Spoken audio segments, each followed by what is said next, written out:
All righty, you are looking live at sold out MetLife Stadium, where today the 16-0 and playoff bound New York Giants are taking on the 0-16 Detroit Lions. And why are the Detroit Lions 0-16? Because they suck. They've only won 4 championships. 35, 52, 53, 57. He won nothing since 1957. Detroit Lions suck.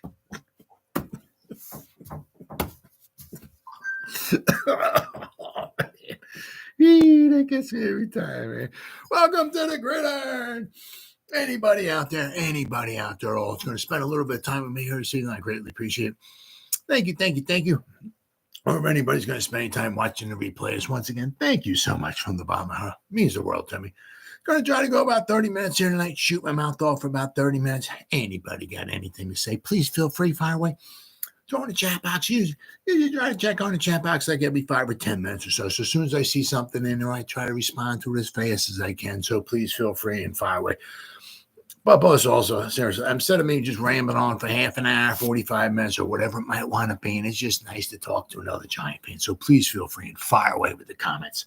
Before I get started, if anybody wants to help support my channel out, it would mean the absolute world to me. In the description box below, very top link in the description box, takes you to my membership page. I got 3 different membership levels. First one's called the Saquon. Second one's called the Lawrence Taylor. And the third membership level I got is called the Gridiron. Each one has their own little perks to them. So if you want to help support my channel out, I thank you in advance. And it would mean so much to me. Thank you. If you are subscribed to my channel, once again, thank you. I can use all the support I can get, guys. But if not, please go down below, hit the subscribe button, hit that bell icon. That way next time I go live or if I put a video out, you'll be notified. And it's free of charge. What do you got to lose, right? But if you are subscribed to my channel, thank you. Maybe give this video a thumbs up or share this video. That would be freaking awesome. And finally, also just a little ways down in the description box, there's 2 additional links. The top one's a Facebook link. I'll go over that in just a second. The one underneath it, I'm an old-time fart. Can't stand change. I'm too much of a moron to adapt to all these changes and everything. I think just the way they are, right? The link underneath it, it's a Twitter link. It's always been Twitter. It'll always be Twitter to me. I'm one of them old-time farts. I'm one of them get off my lawn type old-time farts, right? It's a Twitter link. Whatever letter of the alphabet Elon Musk wants me to call it, that's on you, bro. I ain't calling it that. I'm calling it Twitter. Follow me on Twitter. I'll follow you back. That's an absolute promise. I try to put Giants-related stuff in my Twitter account every day. And then finally, the link on top of it takes you to my Facebook group. It's called the New York Giants, the Gridiron. It's my Facebook group. It's doing simply marvelous, might I add. Basically, if I'm alive and breathing, and if I have internet access, I'm putting stuff in this group darn near 365. We have over 8,400 members in the group, right? And it's growing all the time.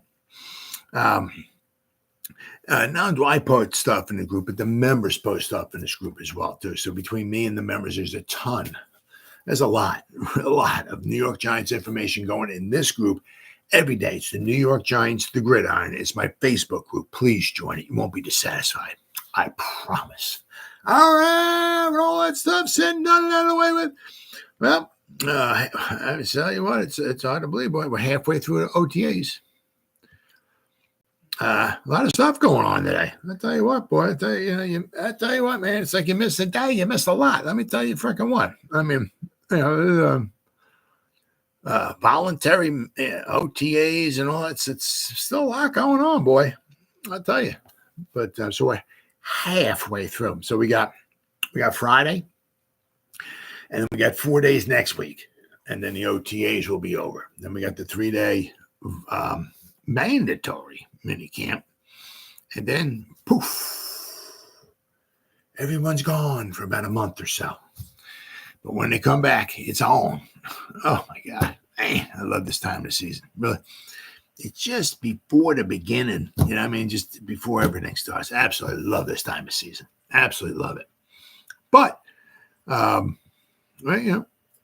lot of stuff going on. I had some, I got some good stuff with the offense, good stuff with the defense. Now, obviously, like there, yeah, so-and-so made a touchdown reception, so-and-so passed the ball here, the running back did this, the tight end caught them. You want to hear that, but you want to hear some defense too. It's like, you don't want it to be like 99% offense. You want some defense in there as well too. So you want to hear, good stuff from both sides. You don't want it all lopsided, So there was some good everything. I mean, a lot of people's names in here and everything. Let's see. Oh, there we go. This is from what we got. Giants.com. This is Dan Solomon. They're halfway there. Yes, they are. Giants held their 5th of 10 organized team practice activities, or OTAs, on Thursday at the Quest Diagnostic Training Center. Coach Brian Dable, Assistant General Manager Brandon Brown, and a handful of players also met with the media throughout the day. It was a lengthy practice, so let's get into the touchdowns, takeaways, and other top plays. Let's get it on. Gotta love it, baby. Let's see, touchdowns. Quarterback Drew Lock found undrafted rookie receiver Ayer Asante in the stride in the end zone for a long score during 11-11 work. Takeaways. Cornerback Darnay Holmes, who re-signed with the Giants this offseason for 1 year, returned a fumble for what would have been likely a touchdown. More top plays and notes. Quarterback Daniel Jones opened 7-on-7 drills with completions to wide receivers Wan'Dale Robinson, Allen Robinson II. Let's not forget, we got 2 Robinsons, right? And Asante and Darius Slayton. Slayton racked up a handful of catches on connections with Locke during team periods. Locke's best throw of the day was a long pass to Wan'Dale Robinson, placing it perfectly with velocity to get through the levels of the defense. Locke also connected with 6 overall pick Malik Neighbors, whom the quarterback said has potential to be a major factor in the NFL. Gotta like hearing that. Cornerback Deonte Banks prevented a possible touchdown by breaking up a long pass attempt at the front left corner of the end zone. Fellow cornerback Nick McLeod and safety Dane Belton also forced incompletions. Outside linebackers Kayvon Thibodeau and Azeez Ojulari found their way into the backfield for what would have been sacks on separate plays. Inside linebacker Carter Coughlin also sped up a pass for an incompletion as Banks provided coverage on the back end. Outside linebacker Boogie Basham. Now, I'm interested to see, because I think it was Paul Dottino. Was it him? Might have been him. Was talking about possibly Boogie Basham, maybe getting, instead of maybe being some sort of an outside linebacker, maybe getting some work inside, maybe on the defensive front, maybe. But it says outside linebacker Boogie Basham batted down a pass at the line of scrimmage. Locked through a nifty sidearm pass to rookie running back Tyrone Tracy Jr. Tight ends Lawrence Cager and Jack Stahl got on the board with some receptions. Steve Smith Sr., which we're going to go over in a little bit, a retired 5-time Pro Bowler who ranks 8th in NFL history in receiving yards, was back on the sidelines today to work with the Giants receivers. Let's see. So I'm going to talk about him a little bit more. Dable was asked about being in the quarterback's ear and taking over play calling duties. I've called plays for a long time, he said, so it's good to get out there, here at practice and do it. But there's a whole process that goes through with it. There's training camp, there's OTAs, and I'll make the decision, like I said back in March, that I feel is best. So I think, of course, everybody, they keep asking them, Dable about, about calling the plays and everything like that. And of course, Dable gives them the old, I don't know, whatever you want to call it, vanilla answer. We'll see. Yeah. I'm sure he has a pretty good feel about what's going to happen as far as calling plays and everything like that, but he likes to drag it out. So, but that's just the way. That's the way he answers the stuff. That's the way it is. That's the way he is. Is what it is. What it is. We'll have to wait and see. I mean, there's the good and the bad to it. I think he does a very good job at calling plays, and if he can I would be rather excited if he called plays, to be honest with you. The thing is that, because you look at Coughlin, right? We won 2 Super Bowls with him. Didn't call nothing. He was on the sideline. He had his attention on all facets of the game, what's going on out there, right? And everything. Instead of Dable, because when you see your head coach doing this, and then this, it's he's focused on the offense, and then maybe when the guys come off the field, maybe he's maybe back over there talking to them instead of being eyes on everything. He's more concentrated on the offense. He's taking his attention off the whole team. Because if he's calling offensive plays, you got to figure whatever. I don't even know. 2/3 of his attention, if not more, are on the offense. The rest of it's on the rest of the team. But look at Parcells, didn't call nothing. Coughlin didn't call nothing. Hey, they're on the sideline. They could focus on everything, right? Not just the offense. So there's the good and the bad to it, So, but the one thing possible is that if once again we're gonna have to wait and see. If Dable's on the sideline calling plays, where's Kafka going to be? Is Kafka going to be up there? Is he going to be on the sideline? Now, the one thing is now Kafka's, assistant head coach, right? Dable's calling plays, maybe, right? That, then maybe it's like Kafka's duties might be to, I don't know, whatever. Worry about the play clock and calling timeouts and maybe other things, other duties. So we'll have to wait and see. But I would be happy if Dable, because I think Dable's going to do a very good job. Look what the hell we did against the Cardinals last season. Once he took over play calling duties in the second half, I'm not saying that's going to happen every week. I'm not saying that we're going to score 300 touchdowns, and I'm not saying none of that, but. Look what we did in the first half against the Cardinals last season, and then looking after we came out at halftime, Dable starting to call plays and stuff like that. Now, or it seemed like he called plays, right? We had a historical comeback. So we'll have to wait and see. All right, now this is from Giants Wire, who wrote this here. Dan Benton. Pretty much the same thing about the OTAs. The Giants were back on the field at the Quest Diagnostic Training Center on Thursday for practice number 5. Players participated for nearly 2 hours, conducting individual drills, 7-on-7s and 11-on-11s in total. 90 members of the 91-man roster were in attendance. The lone absence will not come as a surprise. Here are 9 quick takeaways from Thursday's action, which was open to the members of the media. The one guy missing, I do believe, was I think he just put out a new song. I think I don't know if it's a rap song or whatever it is, but anyway, tight end is key. The Giants offense relies heavily on their tight ends, and versatility is a must. Tight ends coach Tim Kelly believes it's an undervalued position, like running back, and a lot of what the players do gets overlooked unless they're making big plays down the field. Let's see here. No play calling decision yet. Dable's just dragging this out. Giants coach Brian Dable said the decision on who calls offensive plays will not be made until the end of training camp. However, he admits to handling those duties thus far throughout OTAs.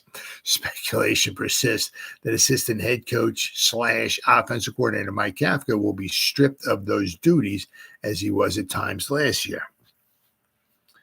Let's see here. Neighbors has a lot to learn. Rookies, absolutely. Giants wide receiver coach Mike Groh said he met with Malik Neighbors 3 times during the pre-draft process and sees a high upside. Has a lot of the tools and is very dynamic with the ball in his hands, Groh said, perhaps pumping the brakes a little. Groh also said that the rookie has a lot left to learn. So, Giants want versatility along the offensive line. But Giants assistant Carmen Brasilla, or offensive line coach Carmen Brasilla, confirmed on Thursday what was already known. The team wants versatility along their offensive line in the event injuries happen and players get shuffled around.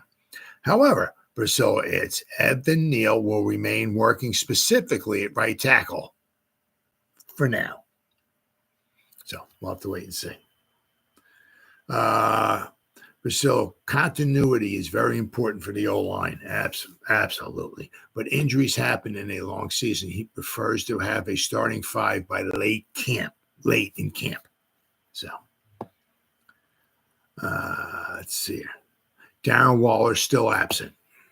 So, when wide receiver Darius Slayton returned to the team earlier this week, he became the 90th player to attend off-season workouts. One of those on a roster exemption. The 91st player on the team's roster and the only one not to show up this spring is tight end Darren Waller. Dable says no decision on Waller or by Waller has been made yet. Let's see. Dable, no update on Waller, says every other player has made it in for spring workouts. So that's good. That's good. Steve Smith is in the house. Yeah. Tom, I'm gonna go over him in a little bit. But Steve Smith in the house, baby. I love it. I love it. Daniel Jones continues to progress. Quarterback Daniel Jones continues to recover from a torn ACL and remains on schedule. He expects to return in time for training camp, but Dable suggested on Thursday that he could soon participate in 11-on-11 drills. So far, it's just what the 7-on-7s. That would actually suggest that Jones is ahead of schedule. Brian Dable said Daniel Jones is progressing.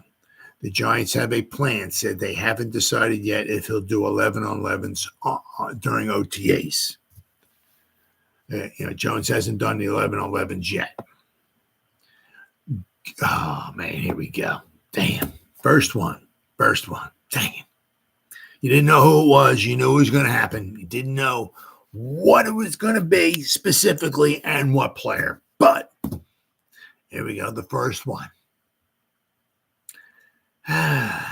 New York Giants and injuries. Hand in hand. Unbelievable. Gunnar Olszewski. Injured. Wide receiver return man Gunnar Olszewski left the practice field with a limp after slipping and falling during a route. So we'll have to wait and see. Giants did not immediately offer an update. So, we'll see. Hopefully it's nothing major, right? If he slipped and fell, maybe he twisted his ankle a little bit. That's a possibility, right? Yeah. Let's go with that, right? A little twist of the ankle. Maybe he'll be back, right? So, but haven't heard. There's been all these reports and this, that. Haven't seen anything about an injury. You knew someone was going to get injured. Sooner or later, of course, it happens to every team.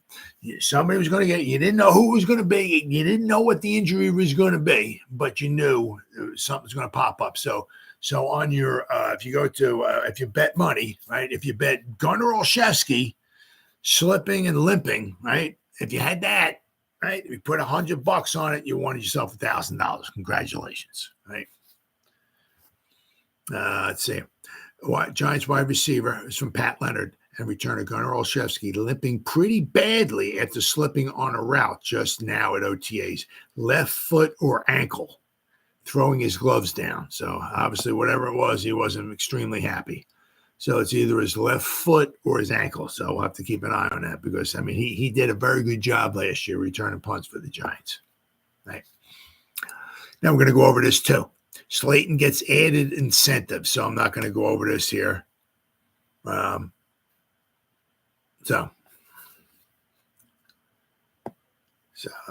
So Slayton, that's one of the reasons why Slayton, I mean, I don't know if it's the only one, that you don't know. I mean, is that the only reason why he showed up? Who knows? We don't know. But they did add some incentives to Darius Slayton. So, all right. So that brings you to next. Darius Slayton has incentives added to his contract by the Giants. The wide receiver can reportedly earn an additional $650,000 with new incentives. Now, I don't even, I mean, how much he's, if everybody stays somewhat healthy, I don't even know if he'll be able to get on the field that much to get these incentives, to even come anywhere near close to these incentives. Even if guys got injured and he was thrust into the starting lineup and he played 100% of the snaps, I don't even know if he'd even have a chance of getting these incentives at all. But they added some incentives. If you reach these incentives, you'll make even more money. So, I mean, they just seem a little far-fetched for me anyway, but it is what it is. Giants wide receiver Darius Slayton joined his teammates for OTAs this week after skipping the earlier portions of the voluntary offseason program. As we might have expected, Slayton didn't do that just because he felt like running around at some voluntary practices. Slayton, in the final year of his 2-year, $12 million contract, reportedly had $650,000 in incentives added to his contracts for this upcoming season. That means Slayton can now earn as much as $2.15 million in incentives. I'm satisfied. We got what we needed to get done. Just looking forward to getting back to playing ball, Slayton said. We just added my We just adjusted my contract this year a little bit just to try to make it a little bit more lucrative. But business is business, and I'm here. It's good for him to be back, said head coach Brian Daboll. Again, it's voluntary, so glad he decided to come.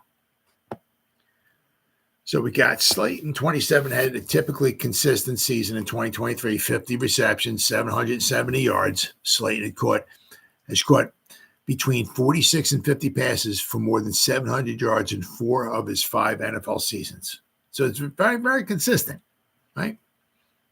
Dan Dugan of The Athletic offered more clarity on what Slayton needs to do to reach the incentives that were in his contract prior to this adjustment. For Slayton to max out his existing $1.5 million in incentives, he'd need to reach 70 receptions. I don't see that happening. For 1,000 yards, I don't see that happening. And 10 touchdowns. I don't see that happening. So if this additional $650K is on top of those, I don't see that happening.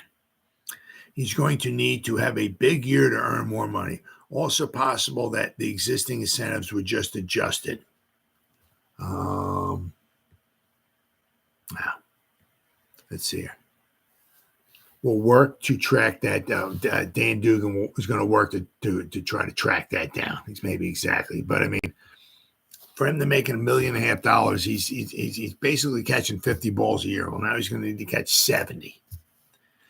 At a reduced role, I can't see that humanly being possible.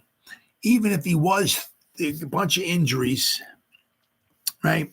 And he's thrust into the starting lineup. I mean, for him to go from basically catching about 50 up to 70, I don't see that happening. From him going, it's 5C, he hasn't even had 8. I mean, it's possible. Sure, of course it is. Absolutely. Of course it is. But if he hasn't even had 800 yards receiving, and he's supposed to get 1,000 yards receiving during some of that, and 10 touchdowns. He had 8 in his rookie season. Unbelievable. But then people start catching up with him, and, he hasn't had anything near that since. So if he's supposed to get even more than that, I don't know what it could be. But we're going to find out from Dan Dugan. We'll try to track that stuff down. But he's got his work cut out for him. Let me tell you what. if he's trying to make these incentives. But all right, Slayton might have hope for a contract extension, but this is at least a small token from the Giants organization that gives him some opportunity to earn more money. Giants hope Slayton first-round pick Malik Nabers, 2023 third-round pick Jalin Hyatt, and 2022 second-round pick What? Oh, my bad. 2023 third-round pick Jalin Hyatt. And 2022 second-round pick Malik Nabers. What the heck does that mean?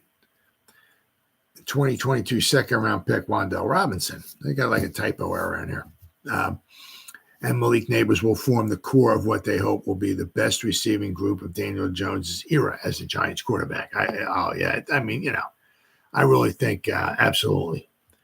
I really think the weapons he has, I think, as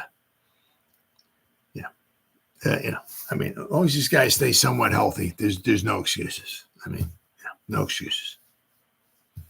Right. Now, next. Steve Smith is in the house, baby. I absolutely love it. Absolutely love it. Steve Smith working with Jalin Hyatt and Malik Nabers at Giants OTAs. Good. He's a good sounding board, whatever that means. It's from Paul Schwartz from the New York Post. Class was in session. There was Steve Smith, 5-time Pro Bowler and 3-time All-Pro on the sideline Thursday. Giants organization team activity practice number 5, diligently working with Jalin Hyatt and wide receiver entering basically it seemed like with Jalin Hyatt a lot, but Malik Nabers was also over there as well too. Smith also spent plenty of time with rookie Malik Nabers. Smith, who played 13 of his 16 NFL seasons with the Panthers, is spending a few days with the Giants this spring, just as he did last season. Now, let's not forget, hey, man, you build those bonds, right? Shane, right, when he first started, came into the league with the Panthers, right? Who was there? Smith. You build the bond, right? You don't burn bridges. You build the bond, right? If the guys go away, if you separate, you never talk to somebody ever again, okay, it is what it is. But, tell you what, one thing I love about Steve Smith, he out of all the guys, he has almost 15,000 receiving yards. You look at somebody, if you go somebody who has accomplished a lot with basically being given the least, that's him. Randy Moss is like a deer. He's like, wow, we're tall, long. Jerry Rice is fast, this and that. And the other guys can jump through the ceiling. And Odell Beckham catches balls with 2-3 fingers. And Jamar, Steve Smith wasn't like that. Okay. Steve Smith, I think I think this is the 8th most receptions in NFL history. He has done pretty much the most with the least. All right. He's done 95% of what he's done is all heart, baby. All heart and determination. Okay. Don't tell me I can't do it. I'm going to do it.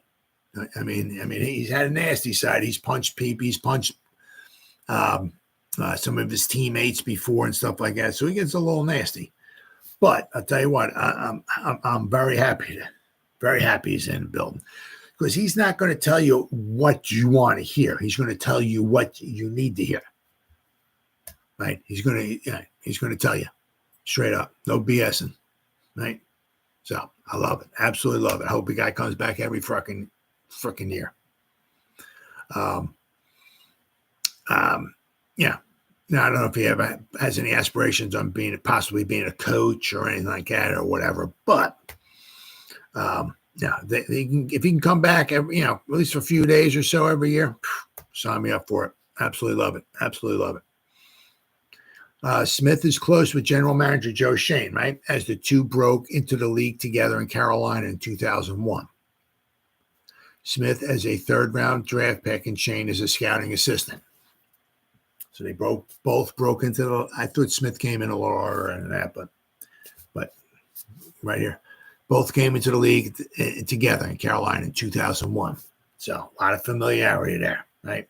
And if it wasn't for that, I'm sure Steve Smith would not be in the camp here. But I absolutely love this. They were together with the Panthers for 7 seasons. Oops, sorry, buddy. Sorry. Sorry, buddy. Oh, I got to move my legs there. Buddy Randy's there. All right. He lays all different ways, and I got to try to move my legs, and I don't want to kick him. We have a good relationship with him, Joe and I. Coach Brian Daboll said, I think he's a good sounding board for some of the young players. Abso-frickin-lutely. You got that right. Particularly some of the young receivers. I have a lot of respect for his game, how he played. Smith is 45, finished his career with 1,031 receptions, 14,731 receiving yards, and 81 touchdowns. Known as an undersized but ferocious competitor. You got that frickin' right. Absolutely, man. Let me tell you what. He spent plenty of the time showing Hyatt various techniques for getting off of the line of scrimmage with neighbors intently watching and listening. Steve Smith, he's like E.F. Hutton. When he talks, you shut up and you listen. Yeah, after he's done, you ask questions, but you listen what the guy has to say. Let me tell you what. Absolutely. I love this. Daboll again deflected talk about his taking over the play calling offense. Let's see here. Let's see. Andrew Thomas lined up at left tackle in 11-on-11 drills after sitting out the team periods in earlier OTAs. Other than tight end Darren Waller, who's expected to announce his retirement at some point, Daboll said every player has participated in the offseason program. That's pretty much about it. But there was a video basically with Steve Smith standing on a line, or actually reverse. And at first, at the beginning of the video, Hyatt was trying to get off the line.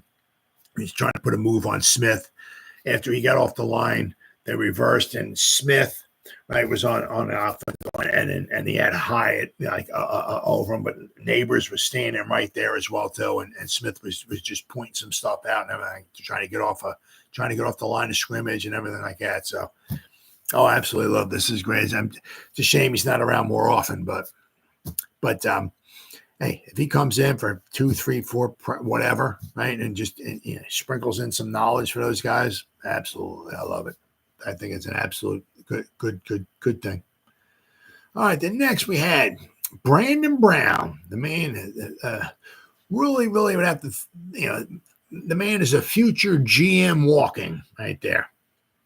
So Brandon Brown explains why Giants passed on an offensive lineman in the draft. This is Giants Wire. Who wrote this here? Does it say? John Finelli. He's only 35 years old, Brown. Unbelievable. He's been with the third season. He's been with the Giants. Then he was with the Eagles. So, it's like, man, the guy is so young. It's unbelievable.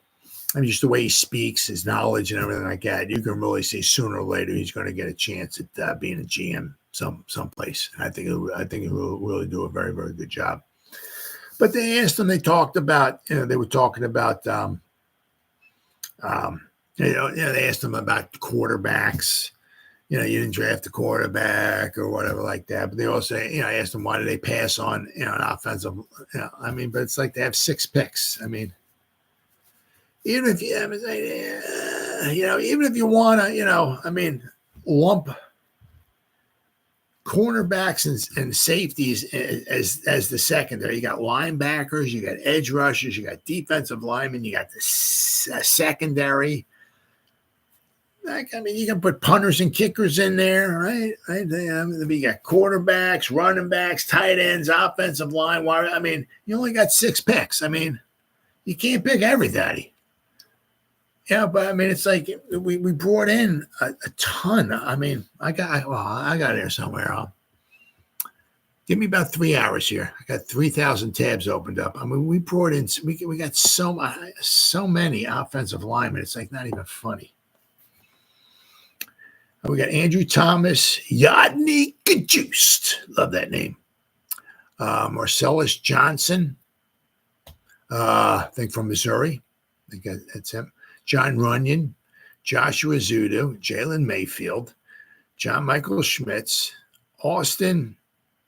You say Schlotman, I say Schlutman. Somebody said it was a Danish pronunciation, Schlutman. But John Michael Schmitz, Austin Schlutman, Jim Morrissey, Jermaine Illuminor, Aaron Stinney, Marcus McKeithen, Jake Kubis, Evan Neal, Matt Nelson, Joshua Miles. I mean, that's 16 guys we got. I mean, holy cow, Batman. We got 16 offensive linemen. I mean, how many? Oh, you didn't draft like 4 or 5 offensive. I mean, what? I mean, you got 6 picks. You got like, however many, whatever you want to say, 8, 9, 10 different positional.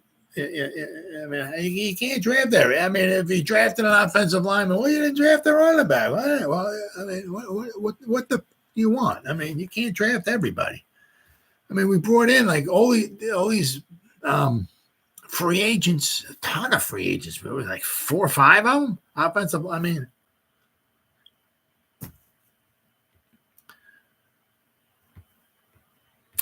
New York Giants assistant general manager Brandon Brown spoke to the media on Thursday as the team conducted OTA practice number 5 of their offseason workout program. Brown, 35, is in his 3rd season with the Giants after coming over to Philadelphia from the Philadelphia Eagles, an organization.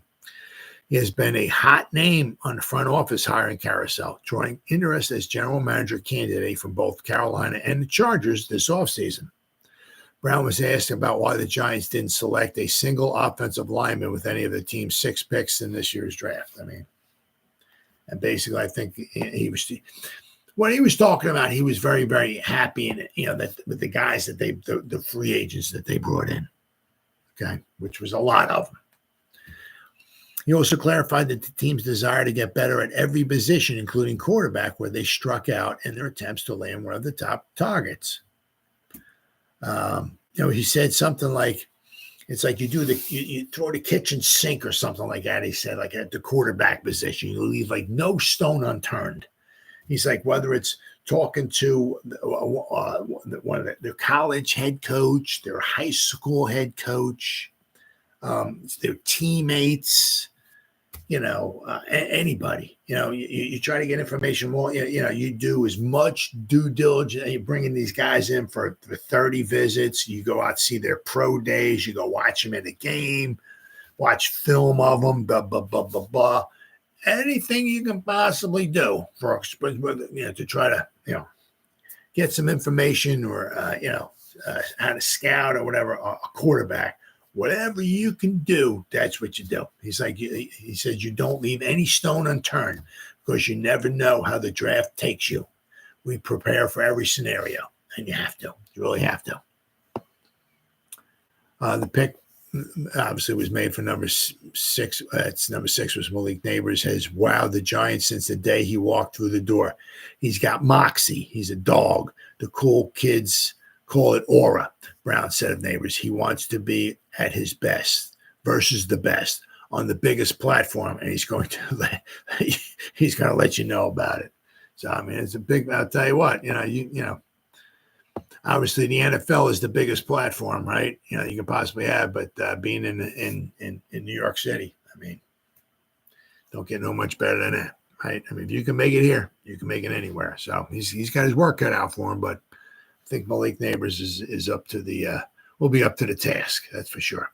Now the Giants, I mean, you bring one in, you got to let one go, right? So they signed defensive back Elijah Riley and a waived injured.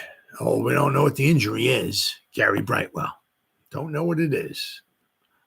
Don't know what it is.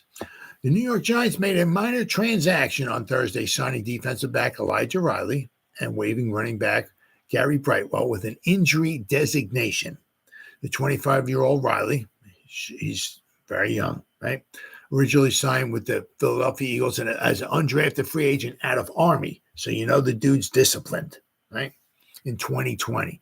After being moved around to the practice squad in 2021, he was signed by the Jets to their active roster. From 2022 to 2023, Riley played for the Pittsburgh Steelers.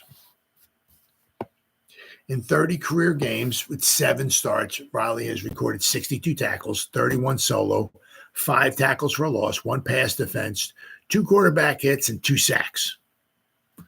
Throughout his 4-year career, 6 foot tall, 205 pounds, not a bad size, right? Riley has taken 460 defensive snaps and 316 special team snaps. He earned an overall Pro Football Focus grade of 79.8 last season. I'm going to go over his grades. Riley is from Port Jefferson. Now, man, I mean, I haven't lived in Long Island since 1977, but that takes me here in Port Jefferson, takes me back. I was from Wisconsin, which is about 10 miles south of Port Jefferson. So I was very familiar with Port Jefferson, even going back, almost 50 years ago. But I hear Port Jefferson, man, that does my heart good. Takes me back to Long Island, takes me back to the 1970s. It's a long time ago. Brightwell, I mean, once again, I'm going to go over, if we look at the roster here, I mean, we had 6 guys. I mean, they're going to keep 3 on the roster, maybe 1 be on the practice squad, right? So, I mean, yeah, right? And once again, when Shane and Dable came, Brightwell was on the team. They didn't draft him, right?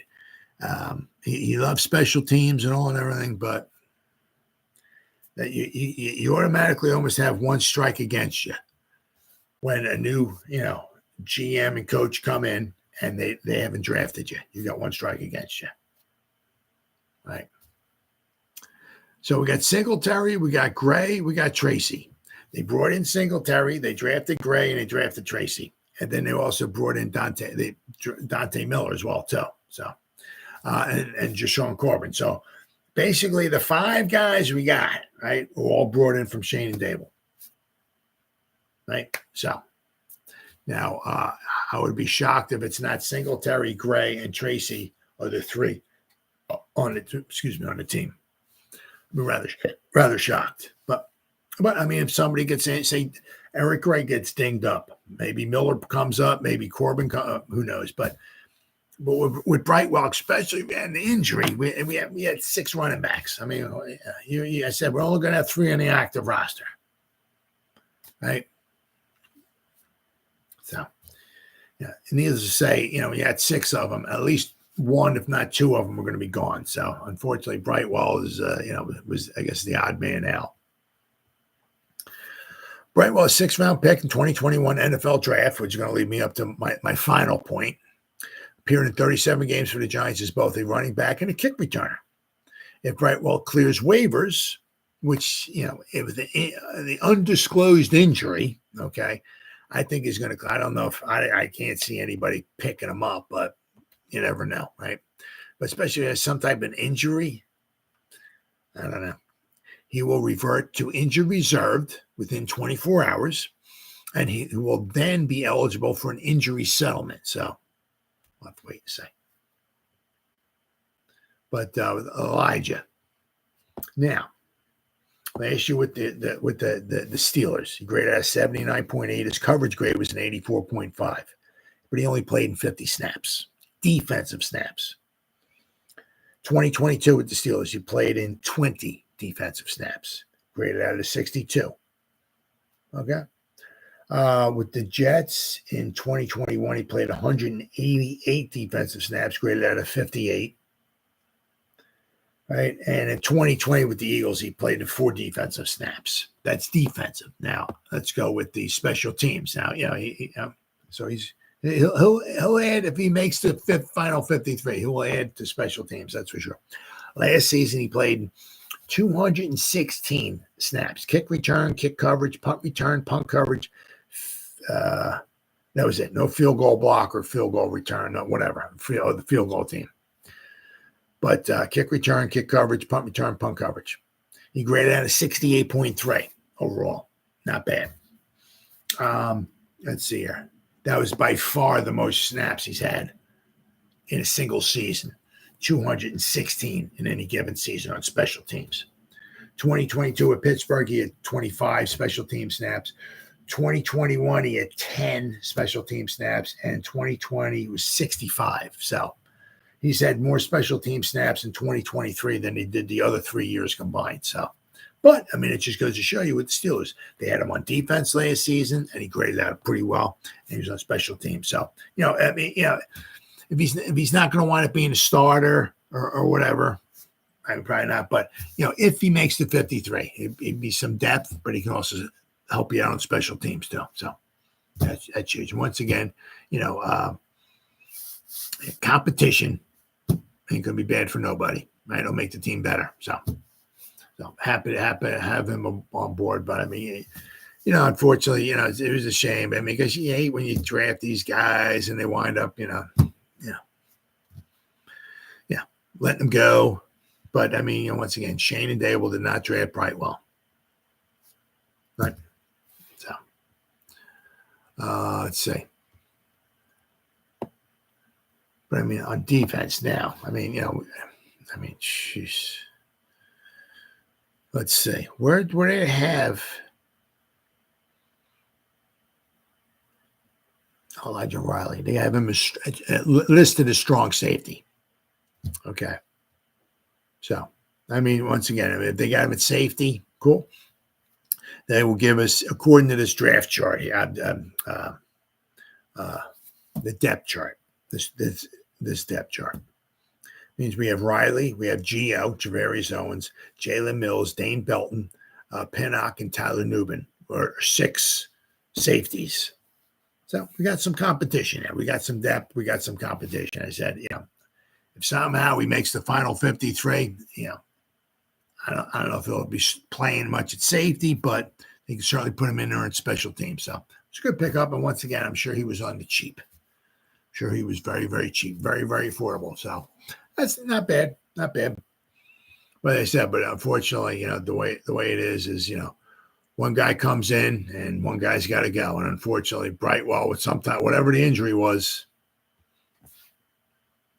I wasn't aware you had any type of an injury, but it is what it is.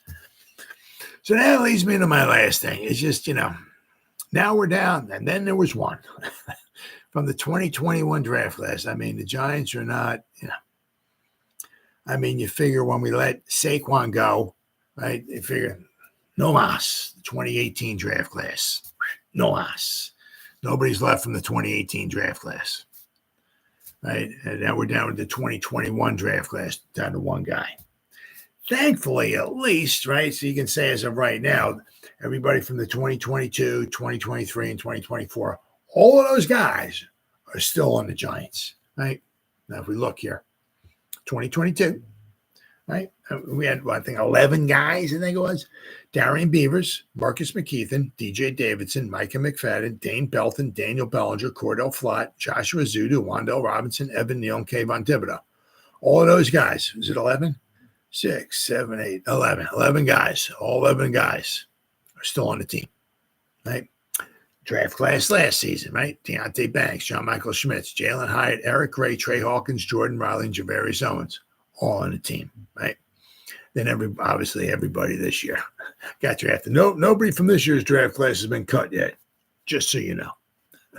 But at least everybody from Shane and Dable's, Shane, whoever, there's 3 draft classes. So it's 11, 12, 13, 14, 15, 16, 17, 18, 19, 20, 21, 22, all 24 of those players are still on the roster, which is cool. Now it's, you kind of look, how many of those guys, as we go through the years, right? We drafted them. We're going to try to develop them. Then there's the part 3, which is always the killer. Draft them, develop them, and then keep them. How many of these guys we're going to keep going forward? But as of right now, the 24 guys that Shane has drafted since his 3 draft classes are all still on the roster. But, I mean, if you look at the 2021, I mean, there's only 6 picks, right? But Azeez Ojulari, he's the last guy left. And this might be his last season, right? Kadarius Toney, I guess I'm just talking. I'm not saying we traded away Kadarius Toney and we got a draft pick here for him and a draft pick. So those guys are stuff. I'm just saying the guys that got drafted. Okay, the guys that were drafted, directly drafted right? From the 2021 draft, there's only one guy left on the roster. And that's really bad. That's really bad, right? I said, Kadarius Toney's gone. Now, Allen Robinson, yes, he is technically still on the team, right? Or I guess an injury designate or whatever, a pup list or whatever it is, but he's still with the Giants right now. But you don't even know if he'll ever be able to play football ever again. You just don't know. I think he tore his ACL and his MCL. I mean, you got Daniel Jones tearing his ACL 1 year. He's almost ready to start playing. It was like 6-7 months later, right? I mean, Aaron Robinson tore his leg in October, I think it was, of 2022. We're looking at June, July, August, 19 months later, he still hasn't even been able to play yet. So he really tore that leg up pretty good. And I said, will he ever be able to walk again? Absolutely. Will he ever be able to run? Absolutely. Will he ever be able to play touch football with his children? Absolutely. Absolutely. He'd do all that stuff. Can he perform at an NFL level? That's the question, right? Now, when he comes back, if he's ready to play, is he going to be able to perform on an NFL level? Who knows? Will the Giants will he ever be able to perform for the Giants ever again? If he ever comes back, maybe he passes a physical, but he's not quite up to speed or whatever. Maybe he can't quite do, So technically he is still on the roster, but he hasn't played. He didn't play last season. You don't even know if he'll ever be able to play in the NFL ever again, right? I said, but Aaron Robinson, Ellerson Smith. I mean, my God. Just Rodarius Williams. I mean, he played in 8 games in his career. Now, once again, that was a 6th-round pick.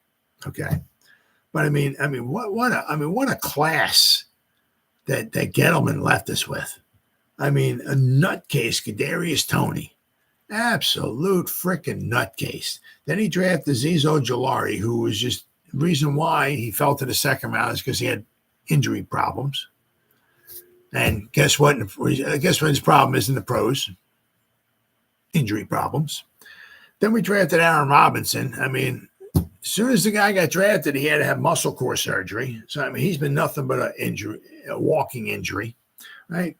Then we got Ellerson Smith talking about walking, talking, chewing gum injury.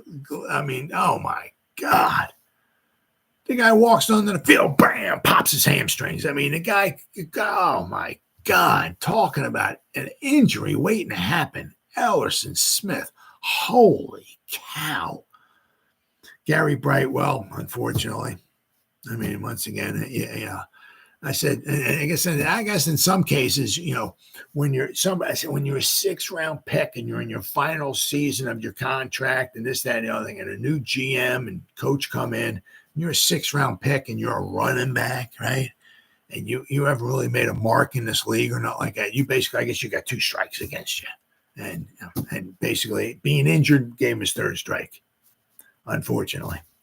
And then the others, we had 2 6th-round picks. The other one was Rodarius Williams, and he played 8 games in his career. So, I mean, what a class. Oh, my goodness. What a class that was. Dave Gettleman left us with. Holy cow, Batman. So we only got one guy left from the 2018 draft. Everybody from the one guy left from the 2021 class. Everybody from 2018 is gone. I mean, we have nobody from 2018. Let's see here. From 2019, got Daniel Jones, Dexter Lawrence, Darius Slayton. 3 guys. 3 guys left from 2019. So you figure them 2021 on back that we drafted. We got 4 guys. Let's see. What about 2020 here? 4, 5, 6, 7. 7 guys. That's horrible. From 2021, the guys that the Giants drafted from 2021 on back, 2021, 2019, 88, only 7 guys are left on the roster. Going back for just 4 years. That's absolutely horrible. Absolutely freaking horrible. Azeez Ojulari, Andrew Thomas, Darnay Holmes, Carter Coughlin, Daniel Jones, Dexter Lawrence, and Darius Slayton. Only 7 guys. Wow. Absolutely horrible. Absolutely horrible. But one of the big problems is, it's a cycle, right? I mean, the new coach comes in, he's going to want his own guys. You got new GMs, right? I mean, GMs coming and going and all that. New coaches coming and going. They're going to want their own players. They want their own guys. So that's why you got there's nobody on the roster from, hardly anybody from 2021 on back. I mean, it's like they're all gone. I mean, how are you supposed to build the team? You can't. It's almost impossible to build a team when you're not keeping your guys. It's really, really, really horrible. I mean, I said, you look at the Cowboys, one thing, they say this about Jerry Jones or this or that or whatever, but they do a very good job of drafting. And not only do they do a good job of drafting, but a lot of times they keep their guys. I say, you look at the Eagles. I mean, the Eagles, right? They do a very good job. I mean, I can look at Kelsey just retired, but you look at Kelsey, you look at Lane Johnson, right? That's quite a few guys have been on their roster for long time. Cox, long time, right? I mean, it's very, very difficult just to keep turning your roster over every couple of years. It's like good luck and God bless, right? But I think Shane and Dable, I think their leash is going to be a little bit longer than maybe it was with Judge or Shermer or, right? Because I think Mara's seeing where, you can't just keep turning over coaches and GMs every 2 seasons and expecting, well, why are we going to the Super Bowl? What's the problem? I think he's going to, if hopefully not, but I'm saying if things like this season or whatever are still a little rough or whatever, I think I'll have a little bit. The leash for those guys will be a little bit longer, right? Because turning over GMs and coaches every 2 seasons is not the way to win football game. Not the way to develop, build a team, build a roster, and go to the Super Bowl. Unless you can get lightning in a bottle and you get somebody who can just turn the roster around just like that and take you off. Yeah, I mean, those guys are few and far between, right? A lot of guys need to, get their own, build their own culture, bring their own guys in, right? Get their own, their roster, their game plan, and all that stuff, and everything like that, and build a team that way. So, I think if things are a little rocky this season, I think Shane and Dave will have at least another year or so to right the ship. But all right, guys, been 58, almost 59 minutes. Whoever spent any time listening to me live, thank you. Or if anybody's going to spend any time watching the replays, once again, thank you so much from the bottom of my heart. It means the world to me. Thank you. As always, you guys stay safe out there and go Giants. Woo! Oh yeah.